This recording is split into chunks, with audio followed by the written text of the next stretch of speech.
The city was drowning in silence, broken only by the distant hum of passing cars.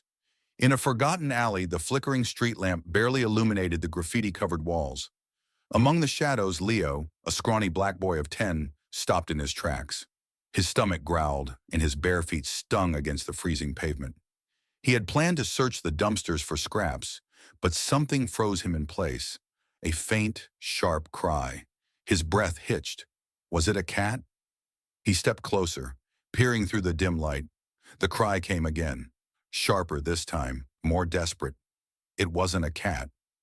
His heartbeat quickened as he rounded the corner, the sound growing louder. Then he saw them. Two newborn babies, swaddled in a thin blanket, lay on the icy ground. Their tiny fists clenched, their cries echoed through the alley, piercing the quiet night. Leo's chest tightened. "Who leaves babies here?" he muttered, his voice shaky. He crouched beside them, his hand hovering over the blanket.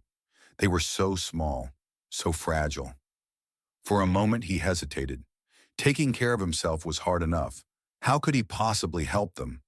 But as he stared at their tear-streaked faces, something shifted inside him. He didn't know what, but he knew he couldn't walk away. Leo grabbed the blanket and gently lifted the twins into his arms. "Don't worry," he whispered, swallowing his fear. "I'll figure it out, somehow." The shadows of the alley seemed to press closer around him as he hurried into the night, two tiny lives clinging to him for survival. Clara's heart pounded as she darted through the dark streets. Her arms clutched the fragile forms of her newborn twins, their faint cries muffled by the thin blanket she had wrapped them in. The icy wind cut through her coat, but the cold was nothing compared to the fear gnawing at her. She couldn't shake the feeling that Victor's men were close. Every shadow seemed alive, every sound a threat. She glanced over her shoulder, her breath visible in the cold night air. Was someone following her? Her steps quickened, her knees trembling under the weight of exhaustion and terror. Finally, she reached the alley, a place she had scouted earlier in desperation. The dim light from a street lamp cast eerie shadows on the graffiti-covered walls. Her stomach churned as she knelt beside a rusted dumpster. She gently set her babies down on a folded blanket she had brought with her. Clara's hands trembled as she tucked the edges of the blanket around them. Tears blurred her vision. "I love you more than anything," she whispered, her voice cracking. "But if I stay, he'll use you to control me." She leaned down, pressing a kiss on each of their foreheads. "This is the only way to keep you safe," she choked out, her words barely audible. From the pocket of her coat, Clara pulled out a small, crumpled note. Her fingers shook as she placed it beside the babies. The words on it seemed to mock her. "Protect my children." The tears fell freely now, splashing onto the blanket as her resolve wavered. "Please, God," she whispered, her voice breaking, "let someone find them. Someone kind. Someone who can give them what I can't." The sound of a distant car horn jolted her. Clara's head snapped up, her body rigid with fear. She had lingered too long. Her heart screamed at her to pick up her babies and run, but her mind reminded her of Victor's looming threat. She stood, her knees weak, and cast a final, tearful glance at her children. "I'm sorry," she whispered, her voice filled with anguish. "I love you." Clara turned and disappeared into the night, her sobs fading with each hurried step. Leo, a scrawny black boy of 10, stood frozen in the dimly lit alley, his heart pounding like a drum in his chest. The cries of the twins pierced the cold air, cutting through the fog in his mind. He stared at the two tiny forms swaddled in a thin, worn blanket, their fragile hands clenched into fists. "What do I do?" he muttered under his breath, his voice barely audible. He scanned the alley, half expecting someone to come running back, but no one did. They were alone. He crouched beside them, his fingers brushing against the note tucked near the blanket. The shaky handwriting read, "Protect my children." The weight of those words settled heavily on him. Protect them? He could barely protect himself. Leo's thoughts spiraled as memories of his own abandonment clawed at him. He knew what it felt like to be left behind, to wonder why the people who were supposed to love you didn't. The thought of these babies, feeling the same way, twisted something deep inside him. His eyes darted around the alley again. What if someone else came? What if it was the wrong person? The twins let out soft whimpers, their tiny faces scrunched in distress. "Damn it," Leo muttered, running a hand through his unkempt hair. His instincts screamed at him to leave, to walk away and let someone else deal with it. But the cries of the babies grew louder, tugging at his heart with every wail. He knelt closer, his hands shaking as he picked them up, one at a time, and cradled them against his chest. They were so small, their warmth a stark contrast to the biting cold of the night. "Okay, okay," he whispered, his voice trembling. "I've got you." The weight of his decision hit him like a freight train. He had no idea how to take care of babies, no idea what to do next. But he knew one thing. He couldn't leave them here. Leo stood, his knees weak, and adjusted the blanket around them. "I don't know how," he said softly, his throat tight with emotion, "but I'll figure it out." As he stepped out of the alley, the dim street lamp above flickered, casting fleeting shadows around him. The city buzzed faintly in the distance. But in that moment, all Leo could hear was the soft whimpers of the twins and the pounding of his own heartbeat. He moved quickly, darting through the dark streets with practiced ease, his small frame blending into the shadows. He had no plan, no destination, just the overwhelming urge to keep them safe. Leo glanced down at the twins nestled in his arms, their cries softening as they snuggled into the folds of the blanket. "Don't cry," he whispered, his voice firmer now. "I'll take care of you. Somehow." The weight of his promise settled over him as he disappeared into the night, his breath visible in the cold air. The alley was behind him now, but the danger was far from over. Leo's breath formed small puffs in the icy air as he sat hunched in the corner of his makeshift shelter. The stairwell offered little protection from the biting wind, but it was the best he could find. The twins lay swaddled in the worn blanket he had salvaged, their cries reduced to soft whimpers. His stomach growled loudly, a stark reminder of his own hunger. He glanced at the babies, their tiny faces scrunched up in discomfort. They needed more than the scraps he usually found: milk, warmth, safety, things he couldn't provide. "What am I supposed to do with you two?" Leo muttered, running a hand through his messy hair. The weight of his decision to take them was sinking in fast, and it felt heavier by the second. One of the twins stirred, letting out a feeble cry that pierced Leo's chest. He sighed, shifting uncomfortably on the cold ground. All right," he murmured. "Don't cry. I'll figure something out." His gaze fell on the crumpled note Clara had left. "Protect my children." The words haunted him, a constant reminder of the responsibility he had taken on. He clenched his fists, feeling the pang of desperation. Steeling himself, Leo adjusted the blanket around the twins and rose to his feet. He needed to find food. Real food. The thought of stealing crossed his mind. A quick grab from a corner store would mean milk for the babies, but the risk was high. Leo navigated the dark alleys, his movements silent and deliberate. The city was waking up, and the hum of traffic grew louder with each passing minute. Finally, he reached a small convenience store, the bright lights inside almost blinding after the darkness. His heart raced as he slipped in, his eyes darting around. The store clerk, an older man with a gruff demeanor, was flipping through a magazine behind the counter. Leo's gaze landed on the shelves stocked with baby formula. It was perched high above his reach and far too expensive for someone like him. "Come on," he whispered to himself, his hands trembling as he calculated the risks. His fingers itched as he inched closer to the shelf, but before he could grab the can, a voice cut through his thoughts. "Excuse me, are you lost?" Leo froze, his hand hovering near the formula. He turned slowly, his heart pounding. A young woman stood behind him, her warm brown eyes studying him with curiosity. "No," he stammered, his throat dry. "I'm fine." Her gaze flickered to the formula he had been reaching for. "Is that for your little siblings?" she asked gently. Leo blinked, unsure how to respond.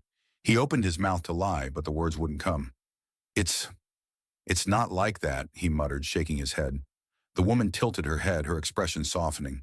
"It's okay," she said. "My name's Sophia. What's yours?" Leo hesitated, his instincts screaming at him to run. But something about her voice, calm, steady, kind, made him stay. "Leo," he mumbled, his eyes darting to the ground. "Well, Leo," Sophia said, crouching slightly to meet his eye level. It looks like you're in a tough spot. Why don't you let me help? Leo's head snapped up, his eyes narrowing. Why? What's in it for you? Sophia smiled, though there was a hint of sadness in her expression. Because someone helped me once, she said simply, and now I get to pay it forward. Leo studied her face, searching for any sign of deception.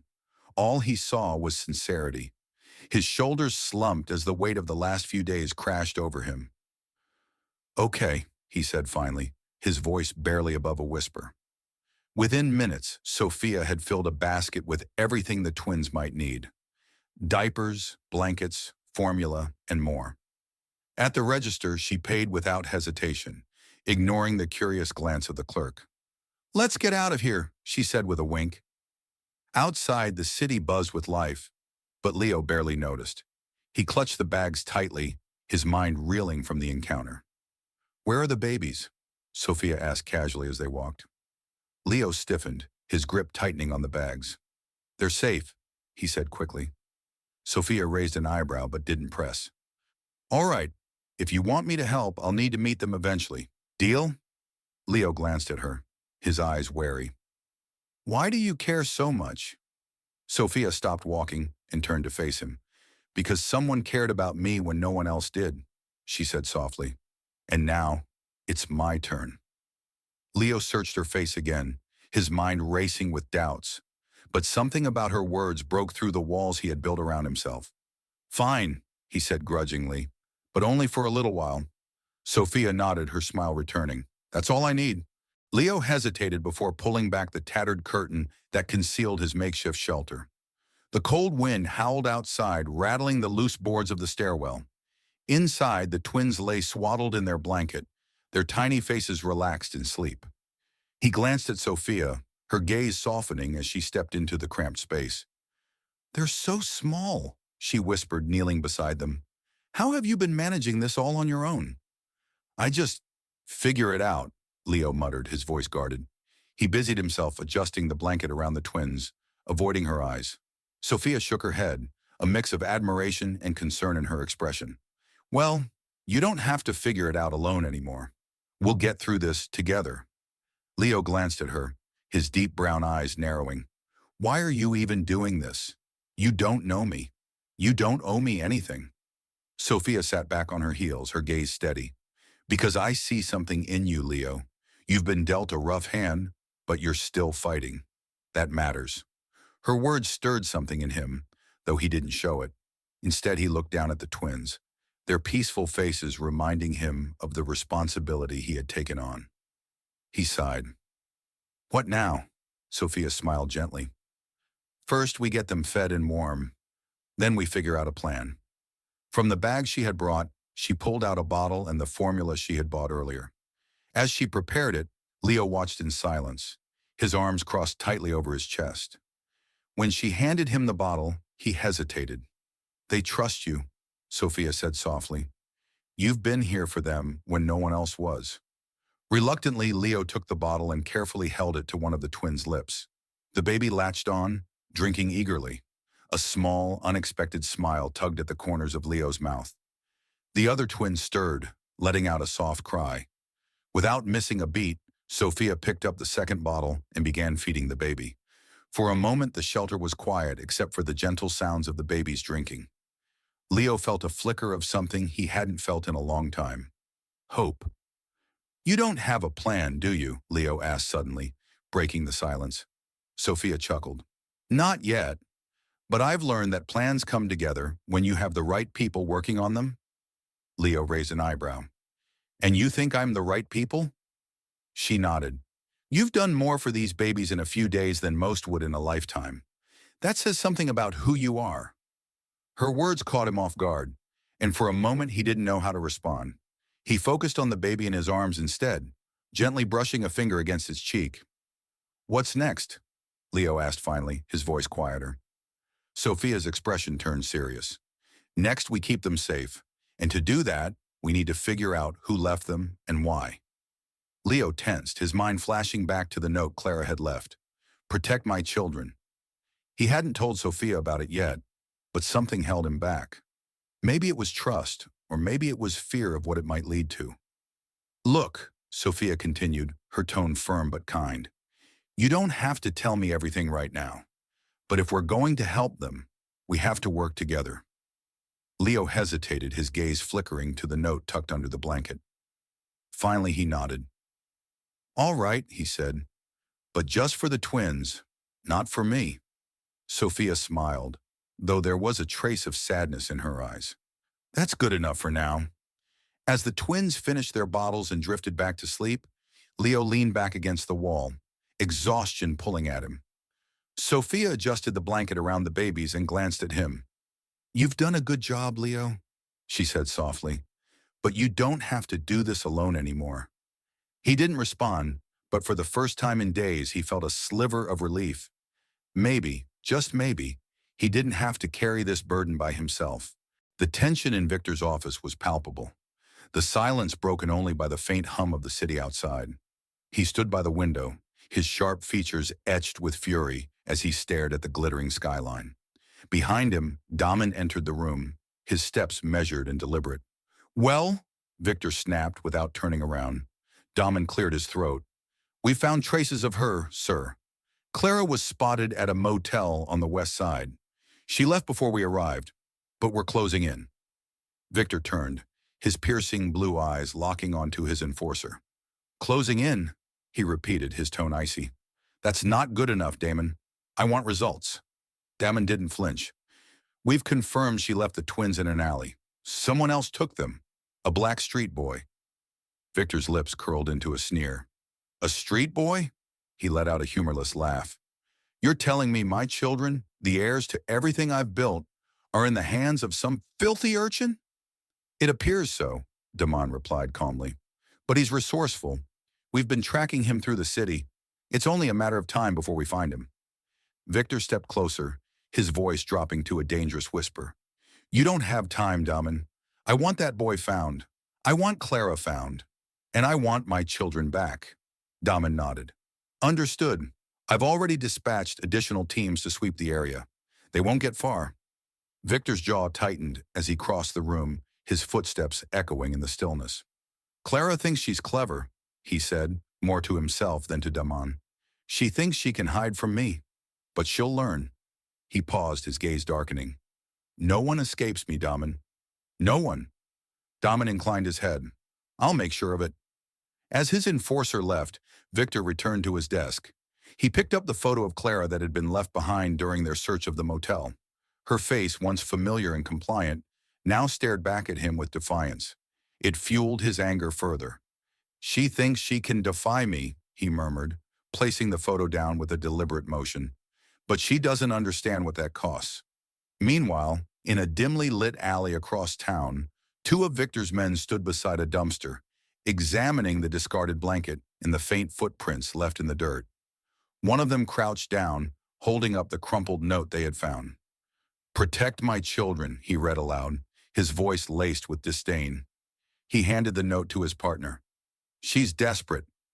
And careless, the other man replied. Leaving a trail like this? It's only a matter of time. The first man nodded, glancing around the alley. The boy couldn't have gone far. He's got to be hiding somewhere nearby.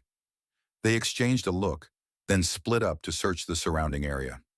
Every step they took brought them closer to the truth. And to Leo. At the same time, Clara huddled in the corner of a shabby motel room on the outskirts of the city. The air smelled of mildew, and the thin curtains did little to block out the harsh neon lights outside. She clutched her phone in trembling hands, her breath shallow as she dialed a number she hadn't used in years. The call connected, and a familiar voice answered. Clara, is that you? Her voice cracked as she replied, It's me. I need help. Where are you? The voice asked urgently. Safe. For now, she said, her eyes darting to the door. But Victor's close. He's looking for me. For the twins.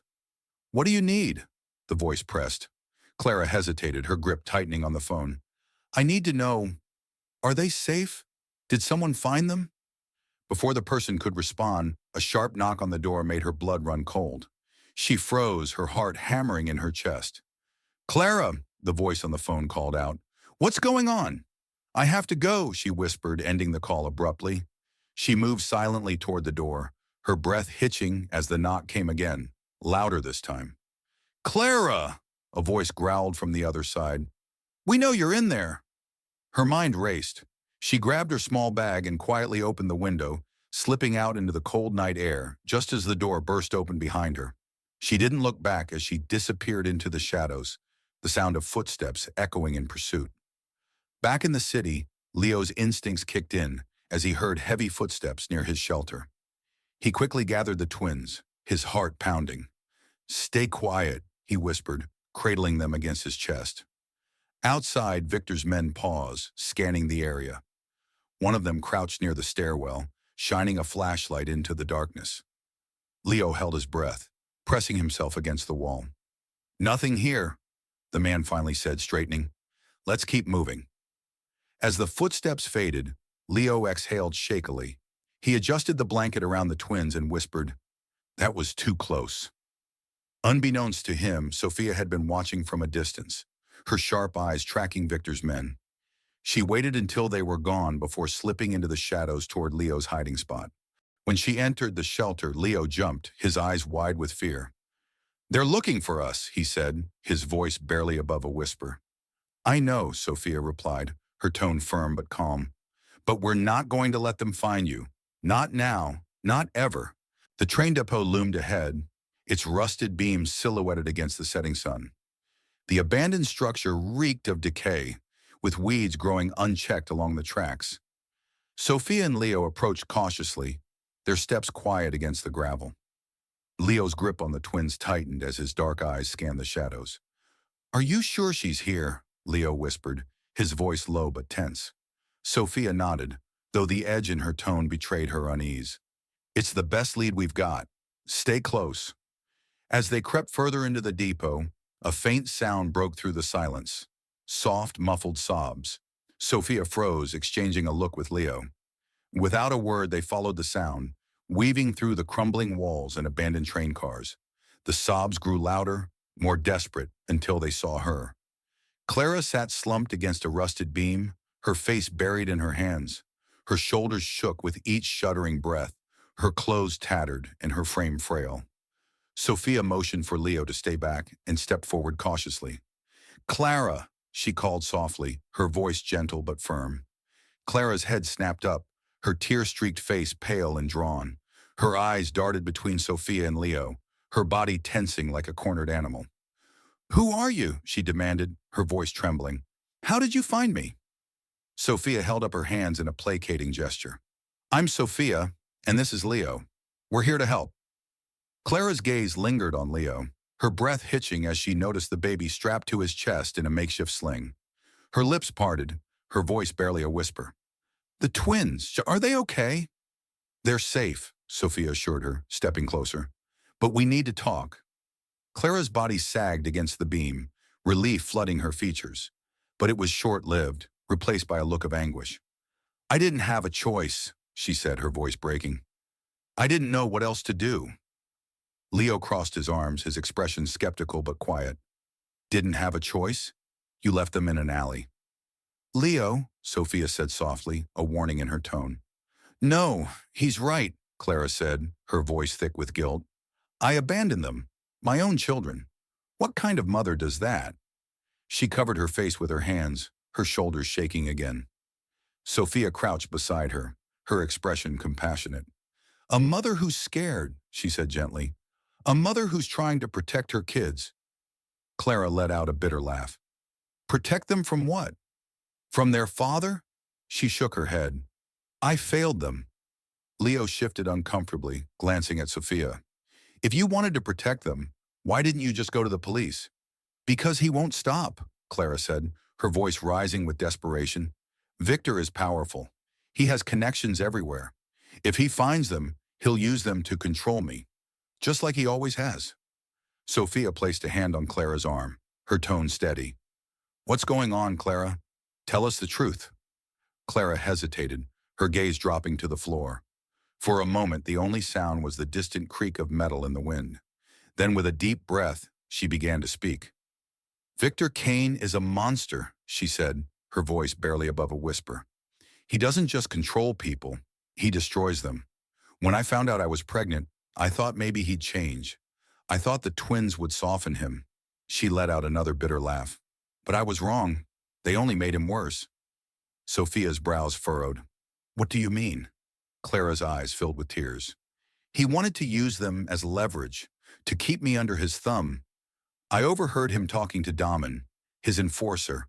He was planning to send me away, to take the twins and raise them on his terms. He said I was disposable." Leo's jaw tightened. "So you ran?" Clara nodded. "I didn't know what else to do. I thought if I left them in the alley, someone kind would find them, someone who could keep them safe." Her voice broke as she buried her face in her hands again. "But every second since then, I've wondered if I made the wrong choice." Sophia glanced at Leo, her expression resolute. "We're going to help you," she said firmly. "But we need to move fast. Victor's men are already looking for you, and for the twins." Clara looked up, her eyes filled with fear. "He knows I'm here, doesn't he?"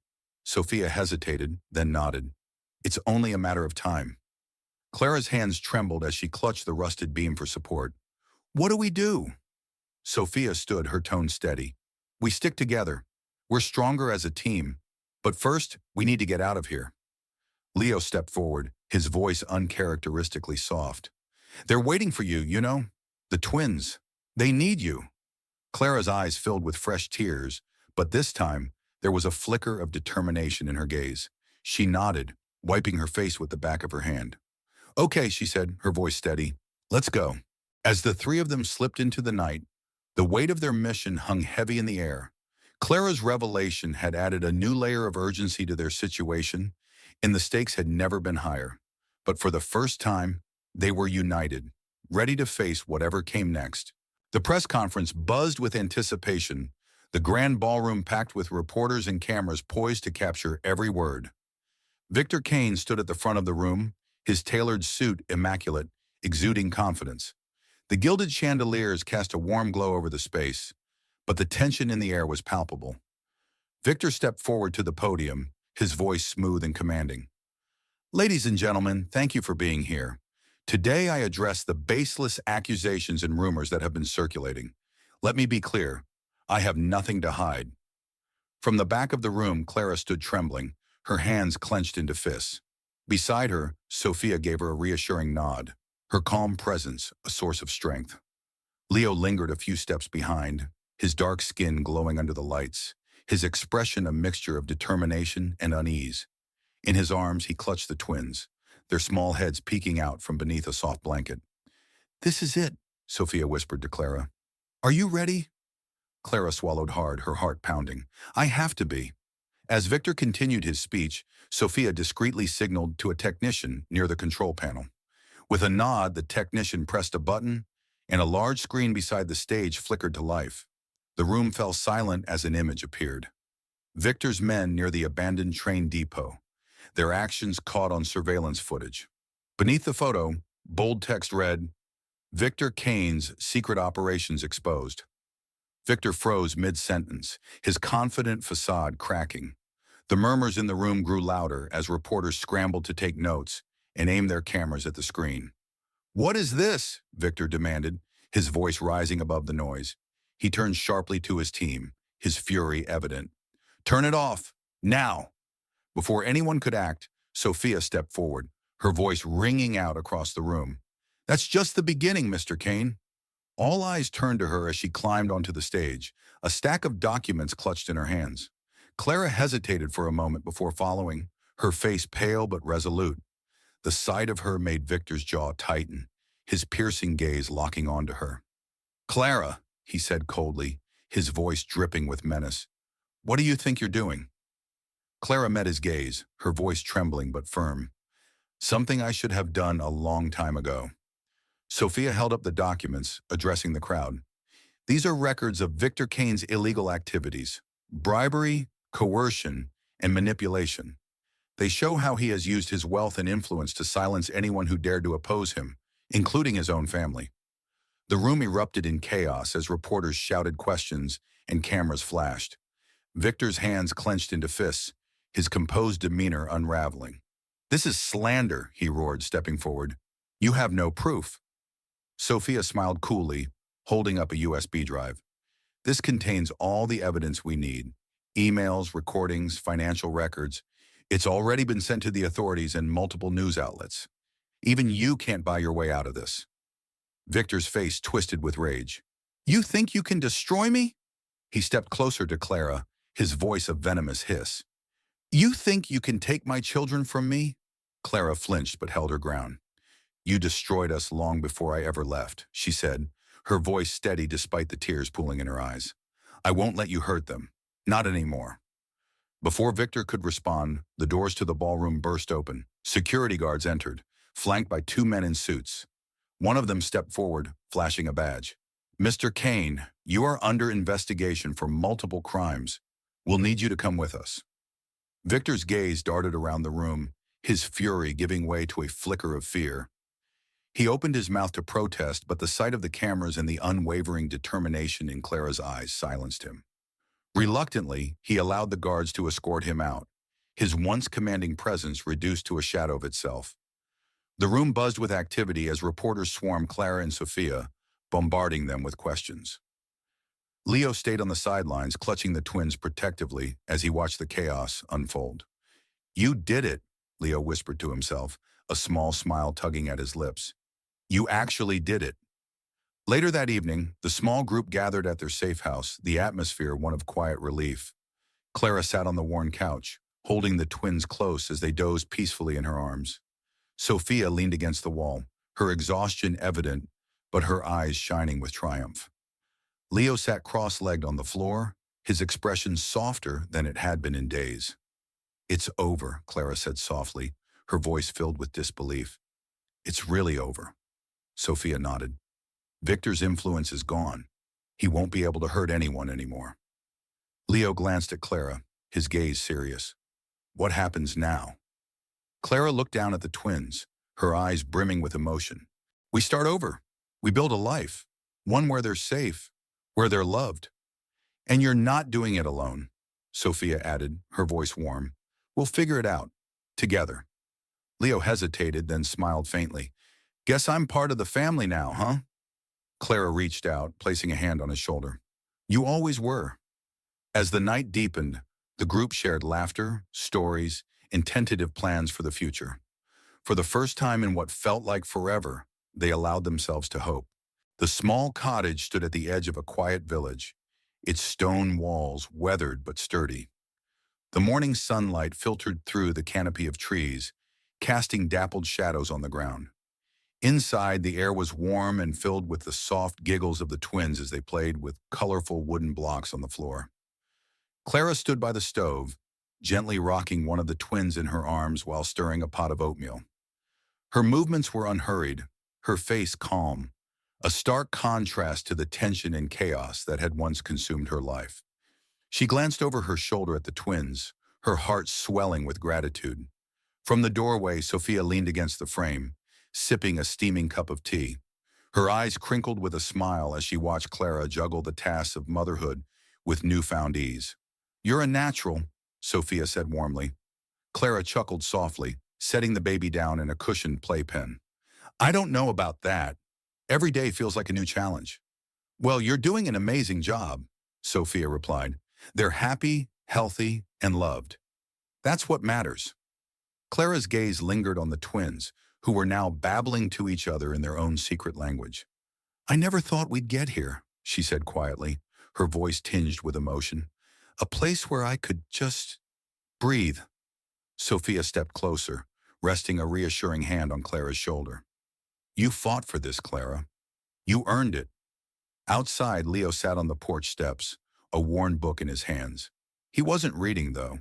His eyes were fixed on the horizon, where the rolling hills met the clear blue sky. The quiet of the village felt strange to him still, but it was starting to feel like home. Sophia joined him, sitting on the wooden steps. What's on your mind? She asked. Leo shrugged, setting the book aside. Just, how different everything is now. How different I feel. Sophia tilted her head, studying him. Different how? He hesitated, his fingers fidgeting with the hem of his shirt. Like I finally belong somewhere. But it's hard to believe sometimes. Sophia smiled gently, her voice steady. You've earned your place here, Leo. You're part of this family, and family doesn't give up on each other. Leo looked up at her, his dark eyes glistening with emotion.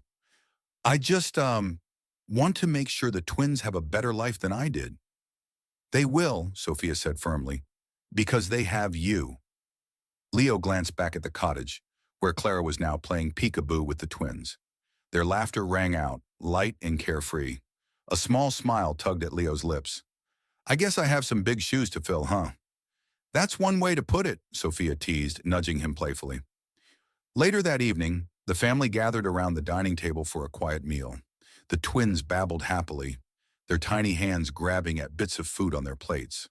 Clara, Sophia, and Leo shared smiles and laughter, the warm glow of the overhead lamp casting a golden hue over the scene. As the meal wound down, Clara leaned back in her chair, a contented smile on her face. It's hard to believe this is real sometimes, she said softly. It's real, Sophia replied, raising her glass of water. And it's only the beginning. Leo grinned, lifting his own glass in mock toast. To new beginnings. Clara and Sophia laughed, clinking their glasses against his. The sound was light and joyful, echoing through the cozy cottage like a promise. As the evening stretched on, they talked about the future, about the dreams they would chase and the life they would build together. For the first time, the future felt bright, filled with love, hope, and the strength of a family forged in resilience. The courthouse stood tall and imposing in the heart of the city, its stone facade radiating authority and permanence. Inside, the gallery buzzed with anticipation, filled with reporters, spectators, and those eager to witness the trial of one of the most powerful and controversial figures the city had ever known, Victor Kane. Victor sat at the defendant's table, his face a mask of cold defiance. The evidence against him was overwhelming. Emails, financial records, and testimonies painstakingly gathered by Sophia and Clara painted a damning picture of his empire. The prosecution laid it all bare, piece by piece, until even Victor's most loyal supporters couldn't deny the truth. Clara sat quietly in the gallery, her hands clasped tightly in her lap. Every testimony, every exhibit presented in court felt like a small victory, a step closer to reclaiming the freedom Victor had stolen from her. Beside her, Sophia leaned in, her voice low and steady. You're doing great, Clara. Stay strong. This is almost over. Clara nodded, her gaze fixed on Victor. He looked smaller now, stripped of the power that had once made him larger than life. For the first time, she saw him for what he truly was, a man consumed by his own greed and control. She thought of the twins, safe and loved in the quiet village that had become their sanctuary. This moment, this fight, was for them. When the bailiff called Clara to the stand, the room fell silent. All eyes were on her as she walked to the front, her steps measured but steady. She took a deep breath as she sat down, her hands trembling slightly as she gripped the edges of the chair. Please state your name for the record, the prosecutor said. Clara Kane, she replied, her voice clear despite the lump in her throat. The prosecutor approached, holding a folder filled with evidence. Mrs. Kane, can you describe your relationship with the defendant? Clara's gaze flickered to Victor, whose icy stare bore into her. She swallowed hard and looked back at the prosecutor. He's my ex-husband, the father of my children. And can you tell the court why you left him? The prosecutor pressed. Clara hesitated, memories flashing through her mind like shards of broken glass. She closed her eyes briefly, drawing strength from Sophia's reassuring presence in the gallery. I left because I was afraid, she said, her voice steadying with each word. Afraid of what he would do to me, afraid of what he would do to our children. Victor is a manipulative, controlling man who uses his power to hurt people. When I found out what he planned to do to my twins, I knew I had to leave. To protect them. The courtroom was silent, the weight of her words hanging in the air. The prosecutor nodded, stepping closer. And did you try to seek help? I tried, Clara said, her voice trembling. But Victor's reach is everywhere. He has people who will do whatever he says, no matter how wrong it is. I thought the only way to keep my children safe was to disappear. The prosecutor gestured to a series of documents projected on a screen. Mrs. Kane, are these the records you provided to support your claims? Clara nodded. Yes, they show the transactions he used to bribe officials, the threats he made to silence people. I kept everything I could, knowing that one day I'd need to prove the truth. As the trial continued, the defense tried to discredit Clara, painting her as unstable and unreliable. But every attempt fell flat against the mountain of evidence and the testimonies of others who had suffered under Victor's rule. Sophia's meticulous preparation ensured that every detail was airtight, and the prosecution dismantled the defense's arguments with precision. By the time closing arguments were made, the outcome seemed inevitable. Victor sat stiffly in his chair, his composure cracking as the weight of the trial bore down on him. The verdict came on a cloudy afternoon, the courtroom packed with reporters and onlookers. Clara sat with Sophia and Leo by her side, her heart pounding as the jury filed in. The foreman stood, clearing his throat. In the matter of the state versus Victor Kane, we find the defendant guilty on all charges. A collective gasp filled the room, followed by a murmur of voices. Clara exhaled sharply, tears streaming down her face as relief washed over her. Sophia squeezed her hand, a proud smile on her face. Leo, holding the twins close, grinned softly, his dark skin glowing in the courtroom lights, his eyes brimming with emotion. Victor remained stoic, though his clenched fists and the tension in his jaw betrayed his true emotions. As the guards led him away in handcuffs, his once commanding presence was reduced to a defeated shadow of himself. Outside the courthouse, Clara stood on the steps, the twins nestled in her arms. Reporters swarmed her, their questions overlapping in a chaotic chorus, but Clara barely noticed. Her focus was on the people around her, the family she had found, the strength she had reclaimed. Sophia placed a hand on Clara's shoulder, her voice soft but resolute. You did it. You're free. Clara nodded, her tears now a mixture of joy and exhaustion. We're free, she corrected, glancing at Leo and the twins. All of us. That night, back in the safety of their cottage, Clara sat by the fire with the twins on her lap. Leo and Sophia worked on a puzzle nearby, their laughter filling the room. The storm that had once loomed over their lives was gone, replaced by the warmth of love and the promise of a better future. For the first time, Clara allowed herself to dream, not of escape, but of happiness. She kissed the twins' foreheads, whispering a silent vow to protect them, no matter what. They had survived the storm, and together they would thrive in the light of a new dawn. The village was peaceful, its quiet streets lined with wildflowers and the soft chirping of birds in the morning air. The small cottage at the edge of town stood as a testament to resilience and newfound peace. Its stone walls, worn by time, now held the warmth of laughter and love within. Clara stood in the kitchen, a light breeze drifting through the open window.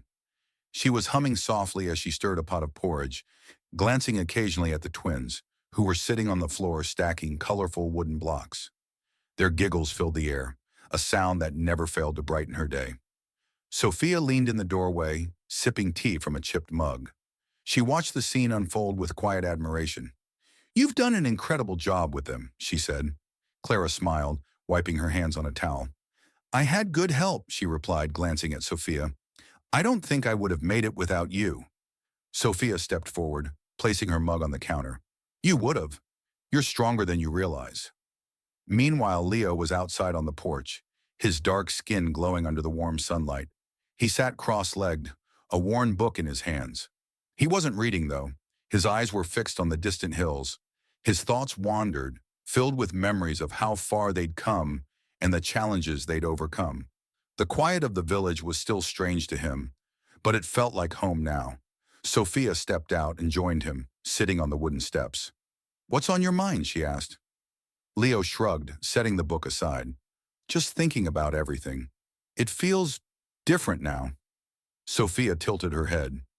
Different how? Like I actually belong somewhere, he admitted. For the first time, I feel like I have a family. You do, Sophia said firmly, placing a hand on his shoulder. And it's a family that loves you. Inside, Clara called the twins to her, lifting them into her arms with playful groans. You're getting too heavy for me to carry, she teased as they squealed with delight. Leo watched from the porch, a smile creeping onto his face. They're happy, he said quietly. That's all I ever wanted. And you made it happen, Sophia replied. You've done more for them than anyone could have asked. Later that evening, the family gathered around the dinner table. The twins chattered excitedly between bites of mashed vegetables, their words tumbling over each other in a jumble of stories and questions. Clara, Sophia, and Leo shared knowing smiles, their pride in their little family evident in every glance. As the meal came to an end, Clara raised her glass, her voice steady but filled with emotion. To all of us, she said, to the family we've built and the life we fought for. Leo and Sophia clinked their glasses with hers, and the sound of laughter echoed through the cottage once more. Later that night, Clara stood at the window, gazing at the stars. The twins were fast asleep in their cribs, their tiny breaths soft and steady. Sophia joined her, leaning against the windowsill. You did it, Clara, Sophia said. You gave them a life filled with love. Clara turned to her, her eyes brimming with gratitude. We did it, she corrected. I couldn't have done this alone. In the quiet of the night, they stood together, their bonds stronger than ever. They had faced the storm and come out the other side, stronger and united. Years had passed, and the small cottage at the edge of the village remained a sanctuary of love and resilience. The once fragile twins were now lively children, their laughter ringing out as they darted around the front yard. Clara watched from the porch, her face serene as she sipped her tea, the sunlight catching the faint lines that spoke of a life lived with purpose and determination. Inside, Leo sat at the dining table, now a young man of 17. His dark skin glowed under the golden light filtering through the windows. His confident posture and broad shoulders reflected the journey he had undergone. A textbook lay open in front of him, his pencil flying across the page as he prepared for his final exams. Though his focus was sharp, the excitement in his eyes betrayed his anticipation. Sophia entered the room carrying a basket of freshly folded laundry. Still studying? She teased, setting the basket on the table. You're going to wear yourself out before the big day. Leo looked up with a grin. I just want to be ready. It's not every day I get to apply for a scholarship. You'll do great, Sophia said, ruffling his hair affectionately. You've worked hard for this. Thanks, Leo replied, his smile softening. I wouldn't have gotten this far without you and Clara. Sophia leaned against the table, crossing her arms. Don't sell yourself short. You've done the work. We just gave you the chance. Outside, the twins ran up to Clara, their tiny hands clutching wildflowers they had picked from the garden. They clambered onto her lap, giggling as she pretended to struggle under their weight. All right, you two, Clara said, scooping them up with playful effort. Time to get cleaned up. Uncle Leo has a big day tomorrow, and we need to make sure everything is perfect. Uncle Leo! One of the twins exclaimed, their voice full of excitement. Is he going away? Not forever, Clara assured them with a gentle smile. He's going to study so he can help people, just like Aunt Sophia. The twins nodded solemnly, their wide eyes reflecting their understanding, or at least their version of it. That evening, the family gathered around the dinner table for a celebratory meal. The twins chattered excitedly about their day, their words tumbling over each other in a jumble of stories and questions. Clara, Sophia, and Leo shared knowing smiles, their pride in their little family evident in every glance. As the meal came to an end, Clara raised her glass, her voice steady but filled with emotion. To Leo, she said, her eyes shimmering with pride, you've grown into an incredible young man, and I know you're going to make a difference in the world. We're so proud of you. To Leo, the twins echoed, lifting their glasses of juice with dramatic flair. Leo laughed, his cheeks flushing. All right, you're making it sound like I'm leaving forever. You're not, Sophia said with a grin, but it's still a big step, and we're celebrating it. Later that night, Leo stood outside under the stars, the cool breeze ruffling his hair. He gazed at the horizon, the quiet of the night wrapping around him like a blanket. Clara joined him, her arms wrapped in a shawl. You ready for this? She asked softly. Leo nodded, his eyes still on the horizon. Yeah, it's a little scary, but I'm ready. Clara turned to him, her eyes shining with pride. You've come so far, Leo. From that alley to here, it's incredible. Leo looked at her, his throat tightening with emotion. I couldn't have done it without you and Sophia. You gave me a family. Clara pulled him into a tight hug. You've always been more, Leo. We just helped you see it. As dawn broke over the village, the family gathered to see Leo off.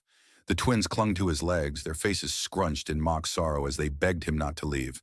He knelt down, hugging them tightly. "I'll be back before you know it," he promised, ruffling their hair. "And I'll bring you something cool from the city." Clara and Sophia stood nearby, their expressions bittersweet. As Leo hugged them both, Clara whispered, "No matter where you go, you'll always have a home here." "Always," Sophia added, her voice thick with emotion. Leo climbed into the waiting car, his backpack slung over his shoulder. As the car pulled away, he looked back, watching his family grow smaller in the distance. His heart ached with sadness, but it was outweighed by an overwhelming sense of hope. This wasn't an ending, it was a beginning. Years later, the cottage remained a place of love and laughter. The twins, now older, darted through the yard, their bright voices filling the air. Clara had found peace and Sophia continued her work, helping others as she had helped Clara and Leo. Leo, now a young man with a career in social work, returned often. He brought stories of the lives he was changing, the people he was helping, and the hope he carried with him from that small, quiet village. One summer evening, the family gathered under the stars, their laughter echoing across the hills. Clara looked around at the faces of her children and family, her heart swelling with gratitude. "We made it," she said softly, her voice carrying the weight of everything they had overcome. Sophia nodded, her gaze fixed on the horizon. "We did, and it's just the beginning." For this family, built on resilience, love, and hope, the future was limitless. Together, they had proven that no matter how dark the past, the light of a new day was always within reach.